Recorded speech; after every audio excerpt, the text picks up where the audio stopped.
Welcome to Pathfinder இன் தமிழ். நான் அவங்க சலீம்ங்க. இன்றைக்கி நம்ம பார்க்குறது வந்து லிமோ பீஸா ஹண்ட்டில் லிமோ பீஸா ஆர்டர் பண்ணி சாப்பிட்டோம். இது வந்து எப்படின்னா நம்ம கம்பெனியில் ஒரு பார்ட்டி கொடுத்தாங்க, அதுக்காக போனோம். அது எங்கன்னா துபாயில் கிரிக் ஹார்பர் அந்த ஏரியாவுக்கு போனோம்.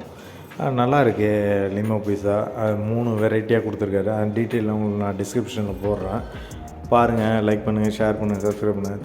தேங்க்யூ ஃபார் வாட்சிங்.